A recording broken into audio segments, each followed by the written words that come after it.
রোজার দিন কিছু ভালো লাগছে না, একা একা বসে আছি।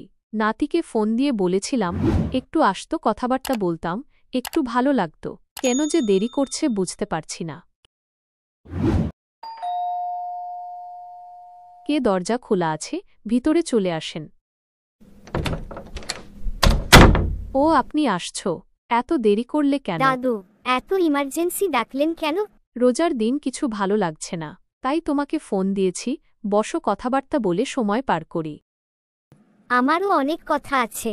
যেহেতু কথা বলবেন, এখানে মজা হবে না। চলেন ড্রয়িং রুমে যাই। ঠিক আছে, চলো। তো এখন বলো, তোমার কি কথা? দাদু, আমি তো সরল সোজা মানুষ, তুমি তো জানোই। মানুষ সব আমাকে মিথ্যা বলে ঠকায়।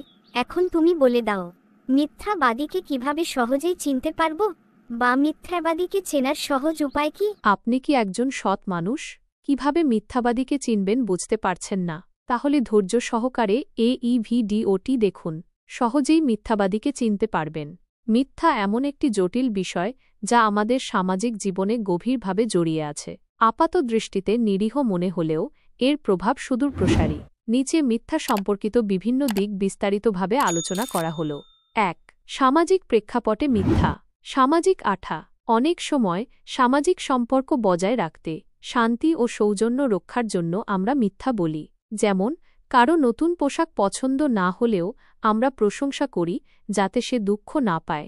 এই ধরনের মিথ্যা সামাজিক বন্ধন দৃঢ় করে পারস্পরিক সহযোগিতা বাড়ায়। মিথ্যার প্রকারভেদ।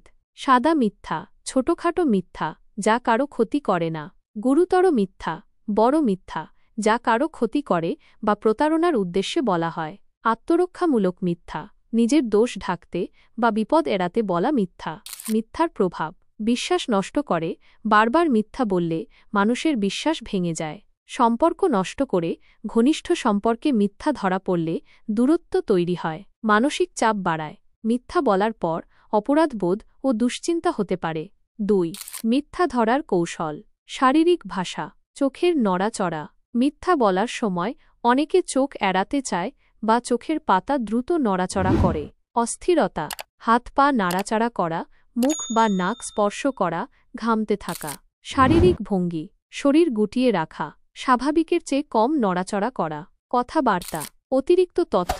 মিথ্যাবাদীরা প্রায়ই অপ্রয়োজনীয় অতিরিক্ত তথ্য দেয়। অসঙ্গতি। কথার মধ্যে অমিল বা পরস্পর বিরোধী তথ্য থাকে। দ্বিধা। কথা বলার সময় আটকে যাওয়া বা দ্বিধা করা। শব্দের ব্যবহার। কিছু শব্দ ব্যবহার করা থেকে বিরত থাকা। আচরণ। অস্পষ্টতা। গল্পে অস্পষ্টতা থাকে বা প্রশ্নের সরাসরি উত্তর এড়িয়ে যাওয়া হয়। আক্রমণাত্মক আচরণ। মিথ্যা ধরা পড়ার ভয়ে রেগে যাওয়া বা আক্রমণাত্মক হওয়া। গল্প পরিবর্তন। বারবার গল্পের ধরন পরিবর্তন করা। শোনা ও পর্যবেক্ষণ। চোখের বদলে কান ব্যবহার করা। মিথ্যা শনাক্ত করার জন্য কথা বলার ধরন, কণ্ঠস্বরের পরিবর্তন এবং কথার মধ্যে অসঙ্গতি লক্ষ্য করা। বেসলাইন পদ্ধতি। সত্য কথা বলার সময়ের পরিস্থিতির সঙ্গে মিথ্যা কথা বলার পরিস্থিতির তুলনা করা। ঘটনার নিরবচ্ছিন্নতা ভঙ্গ। সত্যবাদীরা একটি ঘটনা শুরু থেকে শেষ পর্যন্ত নিরবচ্ছিন্নভাবে বলতে পারে, কিন্তু মিথ্যাবাদীরা তা পারে না। ৩. মিথ্যার মনস্তত্ত্ব। মিথ্যা বলার কারণ। আত্মসম্মান রক্ষা। নিজের ভুল ঢাকতে বা দুর্বলতা লুকাতে। সুবিধা লাভ। কোনো সুযোগ বা সুবিধা পাওয়ার জন্য। অন্যকে খুশি করা, কারো মন রাখতে বা সামাজিক চাপ এড়াতে। ভয়। ভয় থেকে মিথ্যা বলা। মিথ্যা বলার প্রবণতা। কিছু মানুষ স্বভাবগতভাবে বেশি মিথ্যা বলে।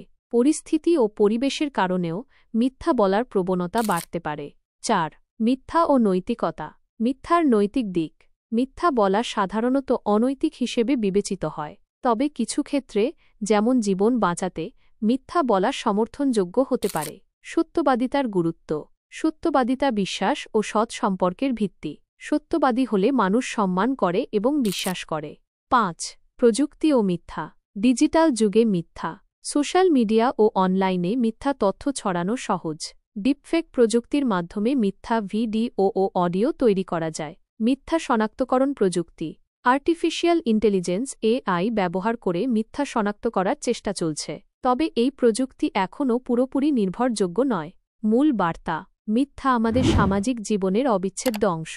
শান্তি ও সামাজিক সম্পর্ক রক্ষার জন্য কিছু মিথ্যা অপরিহার্য। মিথ্যা ধরার জন্য চোখের চেয়ে কান বেশি কার্যকর। কথার অসঙ্গতি, কণ্ঠস্বরের পরিবর্তন এবং শারীরিক ভাষা লক্ষ্য করলে মিথ্যা শনাক্ত করা যায়। মিথ্যা একটি জটিল সামাজিক ও মনস্তাত্ত্বিক বিষয়। মিথ্যা ধরার জন্য শারীরিক ভাষা, কথাবার্তা ও আচরণ পর্যবেক্ষণ করা জরুরি। তবে কোনো সিদ্ধান্তে পৌঁছানোর আগে সামগ্রিক পরিস্থিতি বিবেচনা করা উচিত। প্রিয় দর্শক শ্রোতা, আমি খাদিজা এতক্ষণ ছিলাম আপনাদের সাথে। আমি অনেক পরিশ্রম করে ভিডিওটি বানিয়েছি। ভিডিওটি ভালো লাগলে লাইক করতে ভুলবেন না এবং আপনার বন্ধু যাতে ভিডিও থেকে উপকৃত হতে পারে তাই ভিডিওটি শেয়ার করে দিবেন এবং কমেন্ট সেকশনে গিয়ে সুন্দর একটি কমেন্ট করবেন, কারণ আপনার একটি লাইক, একটি কমেন্ট আমাদেরকে আরেকটা ভিডিও বানাতে উৎসাহিত করবে। এই ভিডিও সম্পর্কে বা কোনো মাসআলা সম্পর্কে বা ইসলামিক টেকনোলজি বিষয়ক কোনো প্রশ্ন থাকলে অবশ্যই আমাকে কমেন্ট করে বলবেন। ইনশাআল্লাহ সেই অনুযায়ী ভিডিও বানাতে চেষ্টা করব। ধন্যবাদ সবাইকে। আসসালামু আলাইকুম।